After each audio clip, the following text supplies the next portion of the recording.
জীবনে আপনি জন্মগ্রহণ করছেন, আপনাকে মৃত্যুবরণ করতে হবে। এটা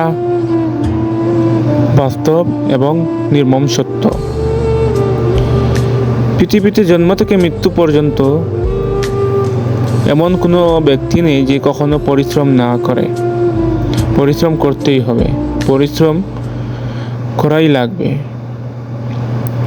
আপনি পরিশ্রম ছাড়া এমন কোনো ব্যক্তিকে দেখাতে পারবেন না যে কখনোই পরিশ্রম করে না। পরিশ্রম অনেক ধরনের হয়। পরিশ্রম শারীরিক, মানসিক, অনেক ধরনের পরিশ্রম হয়। কেউ হয়তো শারীরিক পরিশ্রমের মাধ্যমে সাফল্য পেয়েছে, কেউ বুদ্ধিমাত্রিক পরিশ্রমের মাধ্যমে সাফল্য পেয়েছে। এই সাফল্যকে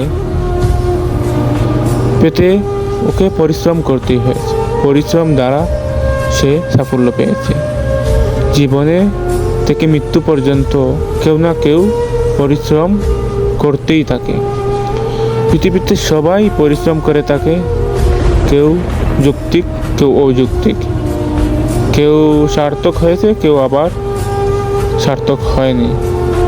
পরিশ্রম করে যান, ইনশাল্লাহ পরিশ্রমের উপহার আল্লাহ তাআলা আপনাদের আমাদের সবাইকে দিবেন, এই আশাই করি।